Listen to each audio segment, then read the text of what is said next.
విశాఖలో ప్రముఖ నిర్మాత ఉపకార్ చారిటబుల్ ట్రస్ట్ అధినేత కంచర్ల అచ్యుతరావు చిన్న కుమారుడు కిరీటిబాబు పుట్టినరోజు వేడుకలు సోమవారం సిరిపురం ఉడా బాలల థియేటర్లో అంగరంగ వైభవంగా జరిగాయి. ఈ సందర్భంగా జరిగిన సమావేశంలో ఆయన మాట్లాడారు.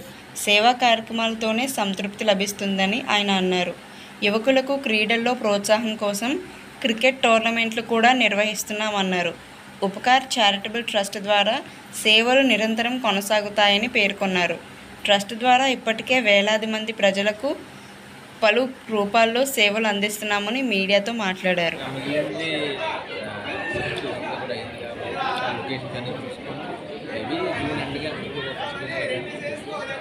బ్యాలెన్స్ ఏదైతే కొద్దిగా కన్సల్ట్ అన్నీ ఇస్తారు, అన్నీ ఇచ్చేస్తారు,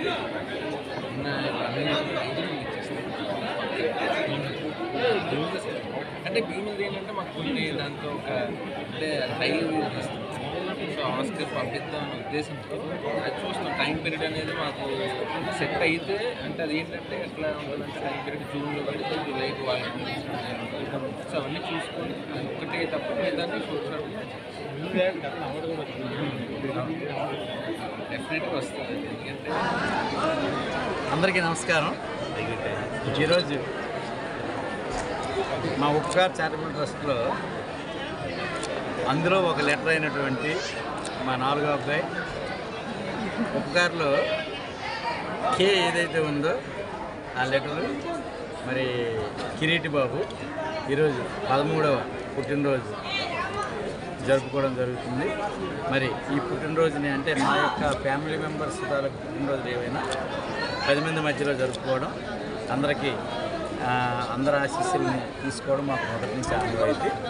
మరి అదే పరిస్థితిలో ఈరోజు కూడా కిరీటిబాబు తాలూకా బర్త్డేని కూడా అందరి మధ్యన 100 మంది అభిమానుల మధ్యన జరుపుకోవడం ఎంతో ఆనందదాయకంగా ఉంది.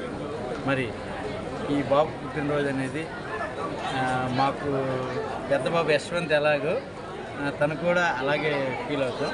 వాళ్ళిద్దరికీ ఉన్న ఆ ఫేస్ రీడింగ్స్ కానీ అన్నీ కూడా ఒకేలా ఉంటాయి. మరి లాస్ట్ వాడు అవ్వడం కొద్దిగా మాకు చాలా చనువుగా ఉంటుంది, చాలా హ్యాపీగా కూడా ఉంటుంది. కాబట్టి ఈ యొక్క సంవత్సరంలో మరి బాబు బర్త్డే కూడా వచ్చింది. అది కరెక్ట్ ఎలక్షన్ టైంలో రావడం, మరి ఎవరితో పార్టిసిపేట్ చేయలేకపోయాం. మరి కిరీటిబాబు బర్త్డే రోజు అందరికీ భోజనాలు పెట్టి ఏదో చిన్న చిరుకాలను తెచ్చుకోవడం మాకు మొదటి నుంచి ఆనవాయితీ. అది ఆ విధంగా ఈరోజు బర్త్డే చాలా ఘనంగా సెలబ్రేట్ చేసుకుంటాం.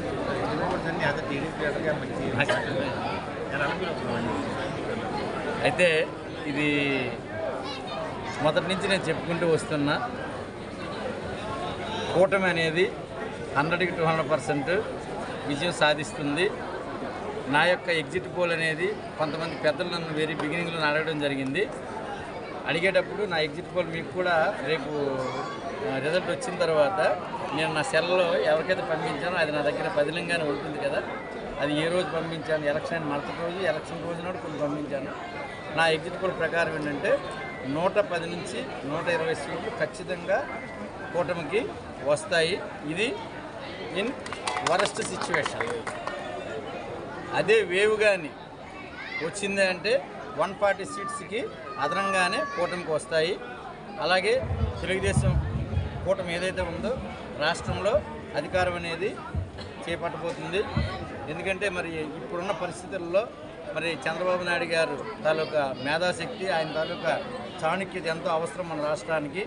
మరి ఆయన వస్తేనే ఈరోజు రాష్ట్రం అనేది మళ్ళీ ఏదైతే కొన్ని సంవత్సరాలు వెనకబడిపోయామో ఈరోజు మళ్ళీ కొన్ని సంవత్సరాల ముందుకు మళ్ళీ మన రాష్ట్రం నడవాలి. మరి నిరుద్యోగులకు ఉద్యోగాలు రావాలి. మరి ఈ రాష్ట్రం మళ్ళీ పరిపుష్టిగా తయారవ్వాలంటే చంద్రబాబు నాయుడు గారు రావాలని చెప్పని ప్రతి ఒక్కరూ కోరుకున్నారు. అలాగే ఎంత అస్తవ్యస్తమైందో మనందరం చూసాం. మరి ఆ యొక్క పోలింగ్ శాతం ఏదైతే మనకు పెరిగిందో దాన్ని బట్టే మన తాలూకా రిజల్ట్ అనేది ముందే డిసైడ్ అయిందని మా యొక్క ఉద్దేశం. మరి ఆ యొక్క ఆలోచన అనేది